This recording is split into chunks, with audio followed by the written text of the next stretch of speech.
Hello, friends. Good evening, everyone. In the Carlyle Group affiliate, CA Magnum Holdings under company, they are planning to sell the shares worth 99.5 billion rupees in the upcoming IPO of Hexaware Technologies.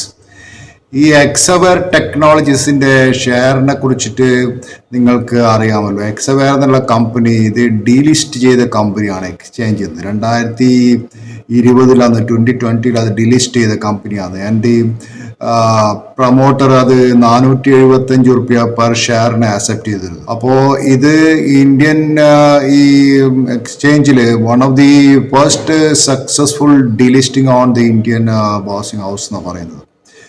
So എക്സവെയർ ഇപ്പോൾ എന്താ വെച്ചാൽ ഈ വലിയൊരു mega IPO raise ചെയ്യുന്നുണ്ട്.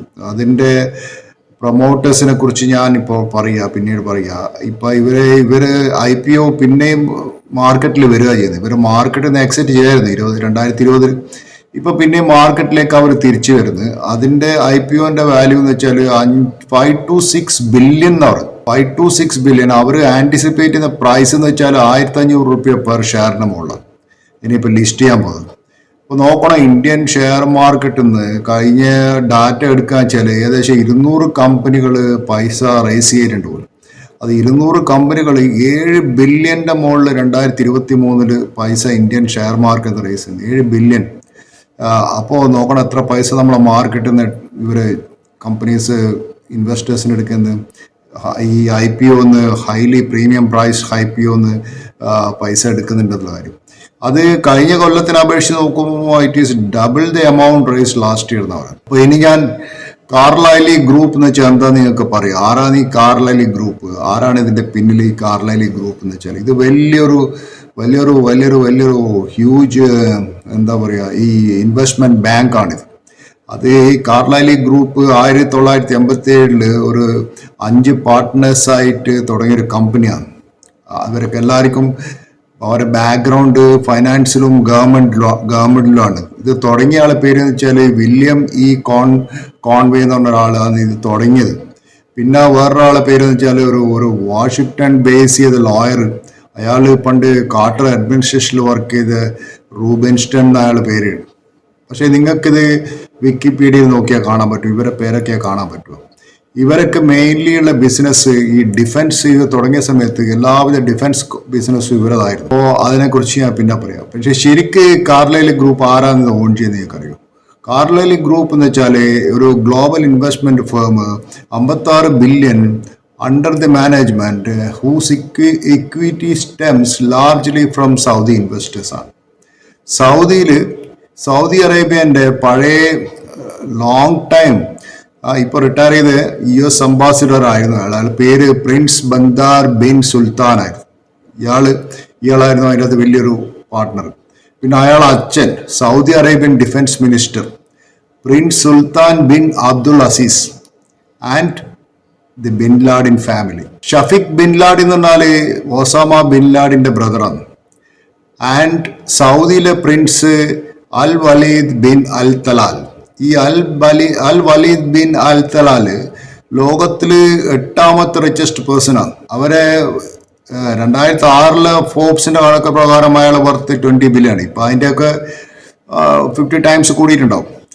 അപ്പോൾ ഈ കാർലൈലിന്റെ leadership എങ്ങനെ വരുന്ന വെച്ചാൽ അതിലെ former secretary of defence Frank Carlucci എന്ന് പറഞ്ഞ ഒരാളായിരുന്നു, അമേരിക്കൻ്റെ ഡിഫൻസിലുള്ള ആൾ. അതുകൊണ്ടാണ് ഇവർ എല്ലാവിധ ഡിഫൻസ് കോൺട്രാക്റ്റും ഇവർക്ക് ഡിഫൻസ് റിലേറ്റഡ് ഉള്ള ബിസിനസ് ഇവർക്ക് കിട്ടുന്നത്.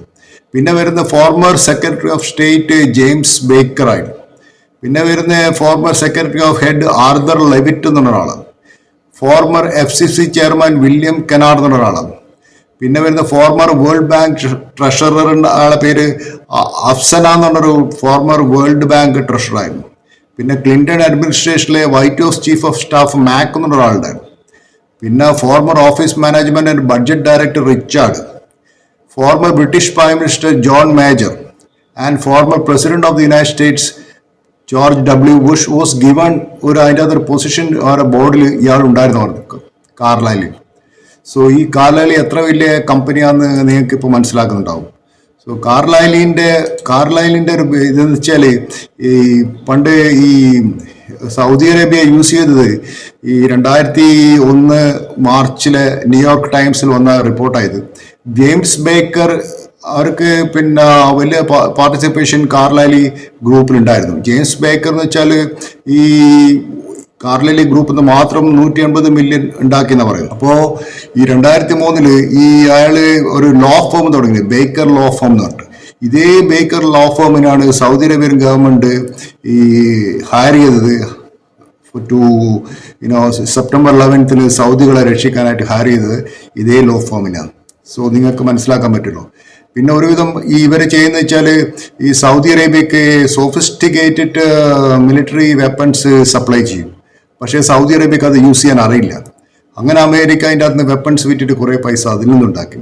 സോ ഞാൻ പറഞ്ഞു വരുന്നത് ഇപ്പോൾ എക്സാവെയർ കമ്പനി ഇനി ഈ 1500 രൂപയ്ക്ക് ഈ ഷെയർ അവർ മാർക്കറ്റിൽ ഡംപ് ചെയ്യാതെ ഈ കാർലൈലി ഗ്രൂപ്പ് ഒരു കംപ്ലീറ്റ് വിൽക്കാതെ 1500 രൂപയ്ക്ക് വെക്കുക. അവർ 470 രൂപയ്ക്കാണ് സംവേർ അറൌണ്ട് 470 അങ്ങനെ ഇപ്പോൾ ഈ എക്സാവെയറിന്റെ ഈ ഗ്രേ മാർക്കറ്റിലെ റേറ്റ്. അപ്പോൾ ഇനിയിപ്പോൾ വരാൻ പോകുന്നത് ഈ 1500 രൂപയ്ക്ക് ഈ ഷെയർ മാർക്കറ്റിൽ നമ്മളെ പോലത്തെ ആൾക്കാർ വാങ്ങിക്കാൻ നോക്കും. So let us see how the market is അതിന് എങ്ങനെയാണ് വർക്ക്ഔട്ട് ചെയ്യുന്നത്. അതിന് അണ്ടർ റൈറ്റേഴ്സ് എനിക്കൊന്ന് കോട്ടക് മഹീന്ദ്ര ബാങ്ക് ഇവരൊക്കെയാണെന്ന് തോന്നുന്നു.